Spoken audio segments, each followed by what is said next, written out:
Good morning, good afternoon, and good evening around the world. Welcome back to the channel. My name is Blackjack. Today, as always, I'll be doing a deck tech from the comment section for you guys. If you're interested in having me put a deck together for you or help you tweak a list you're trying to work on, I'm looking for any of the 5 metrics in the comment section: a bracket, a budget, a theme, a commander, and any pack cards you might have. I'll leave a link to my Discord down below. It's an easy place for you to drop a deck list off and have me work on it. Today, we have a request from the user aysip, looking for Kydele, Chosen of Kruphix, and Ravos, Soultender as partner commanders for a cycling-themed deck. I was extremely excited to put this together. I love cycling personally. Kydele is 2 colorless, a green and a blue. 2/3, tap it to add a colorless to your mana pool for each card you've drawn this turn.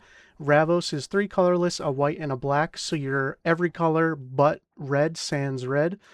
Flying, other creatures you control get +1/+1 at the beginning of your upkeep. You may return target creature from your graveyard to your hand.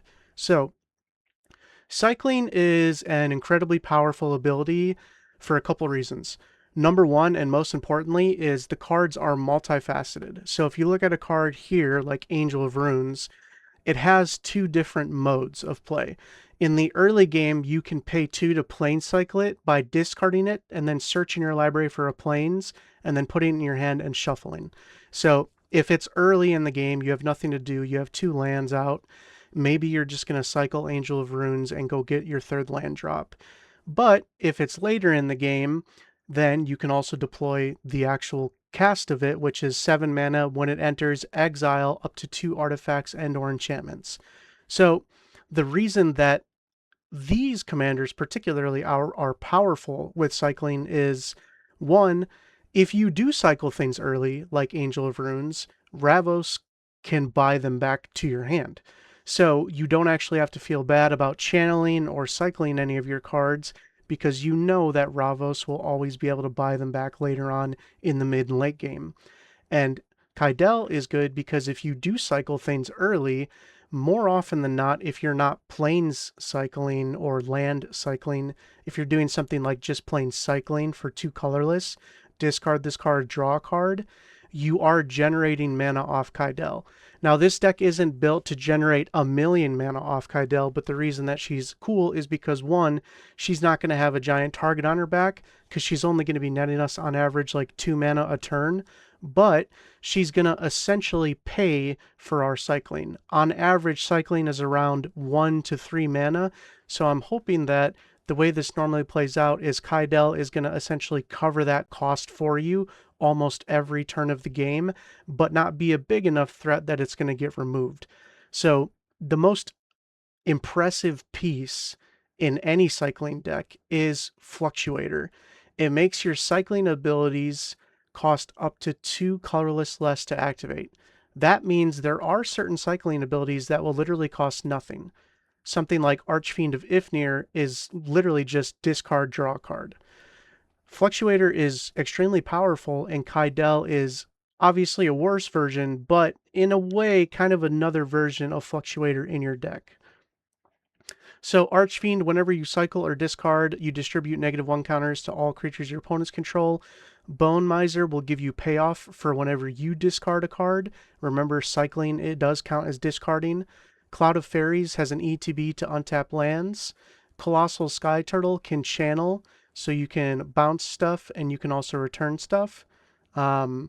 Curator of Mysteries, whenever you cycle or discard, you scry 1, something that you can cycle very early on easily for 1 blue, but still having a 4/4 flyer is very powerful in the mid to late game. The reason that cycling is strong is as you look through this deck, you'll see that there's no creatures in particular that are going to just come down, windmill slam, end the game for you. But the cool part about cycling is the game plan is always moving forward. All of the cogs in the machine are churning. Everything is working well. You're able to utilize your mana early. You're able to utilize your mana late. So at all points of the game, you are utilizing your mana and you're dangerous. You're able to buy stuff back out of your graveyard, and then you're able to cycle it away, get it back, deploy it onto the battlefield. Ravos will get it back eventually. So you will just slowly grind all of your opponents with value because all of your cards, in a way, are kind of 2-for-1s. Eternal Dragon, plain cycling, and you can buy it back from your graveyard to your hand. Eternal Witness does not have cycling, but there are a lot of ways like Astral Slide to bounce stuff. So having a couple of ETB abilities like Eternal Witness, Angel of Runes, Cloud of Fairies can be extremely powerful. Herald of the Forgotten, if you cast it, return any number of permanents with cycling abilities from your graveyard to the battlefield. Can be just a 1-card win condition, kind of like a Living Death. Hollow One, early game cycling. Monstrosity of the Lake, island cycling, and can tap and put stun counters. Nimble Obstructionist is cool. You can cycle to counter something, a triggered ability that you don't control or activated. Sakura Tribe Elder, the beginning of our ever faithful ramp package, 11 pieces in the new year of 2026.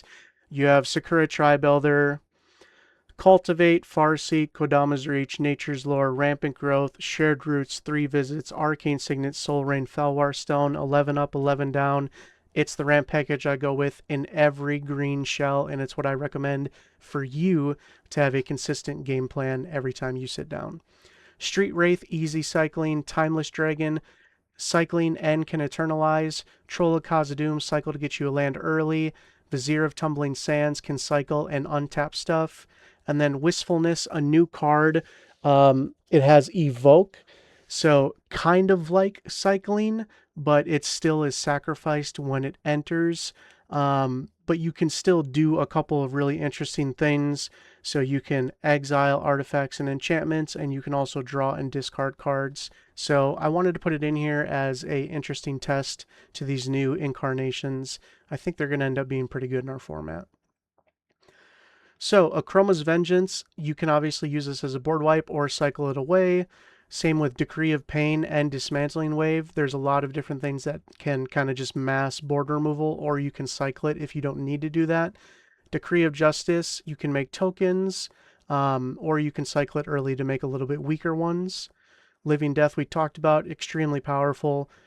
Lorien Revealed, island cycling, or you can draw cards in the late game. Pest Control is cycling or destroying a bunch of small permanents, mana value 1 or less. Seems irrelevant, but this does hit Soul Rains, this does hit tokens, this will be relevant in a lot of games, and if it's not, cycle it away and get a new card. Spectacular Pileup, another cycler that also board wipes. Akroma's Blessing, cycle on the cheap or give your creatures protection from a color till end of turn. Maybe on the cheap you can disrupt a Blasphemous Act for your side of the battlefield, or you can cycle it away. Again, that's the best part, and I'm not going to keep beating a dead horse, but these cards are amazing because you can do one or the other. If Akroma's Blessing, giving creatures protection from a color of your choice until end of turn, isn't relevant for your game plan for that particular game, cycle it away and try to get something new. Complicate, Countervailing Winds, Miscalculation, Neutralize, all ways to counter or cycle away. Heroic Intervention as a one-off way to give our stuff indestructible and hexproof. Rebuild to bounce artifacts. Shadow of the Grave buys back all the stuff we cycled that turn. STP as great removal. Abandoned Sarcophagus. You may cast spells that have cycling ability from your graveyard. So it's almost like a Ravos. So kind of like a Fluctuator is like a different version of Kydele. Sarcophagus is a different version of Ravos. Cryptcaller Chariot, whenever you discard one or more cards, create that many zombie tokens. So it's a way to get paid for you actually cycling things. Monument to the Endurance is the same thing. It's a way for you to get paid for cycling.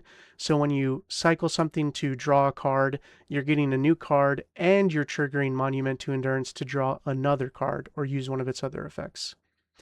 Enchantments, Astral Drift, probably one of the strongest in the deck.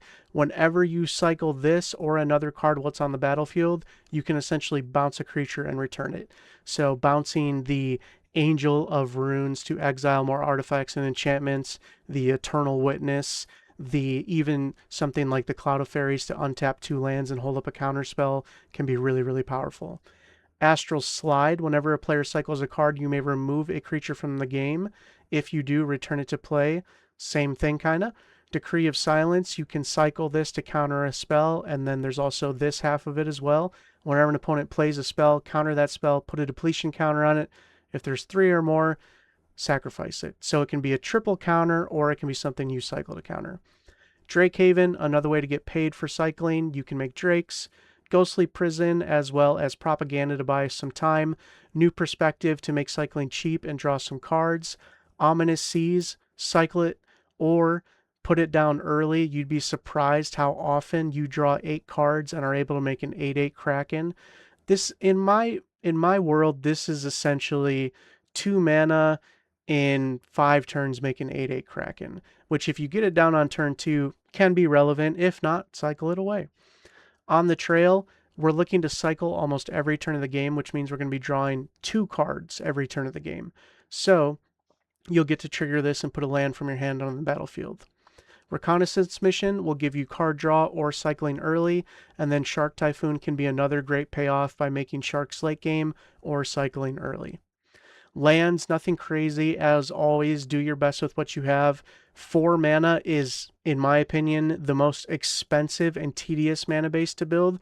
You don't have access to all 5 colors, which can make it kind of easier. 1 and 2, you usually have to put more of a budget into a 4 land mana base, typically just to make sure that you're getting off the ground and you're being consistent.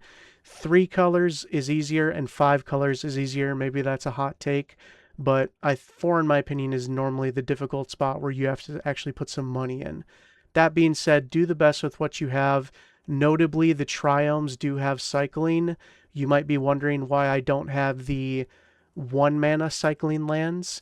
The, you know, I can't remember the name of them, but like the 1 blue, cycle this away, or it comes in tap to generate a blue. The big reason is I don't usually want to be cycling my lands. I want to make every land drop in a deck like this and be able to have more mana to utilize, 1. And 2, Ravos cannot buy back lands. So most of the time I want to be cycling creatures, so that way I can get them back later and basically get a second use out of them. Overall, I really enjoy this deck. This might be another deck that I built for the channel, but I end up possibly making for myself. I think you're going to have a lot of fun with this, aysip. Please let me know how it plays out. As always, Godspeed.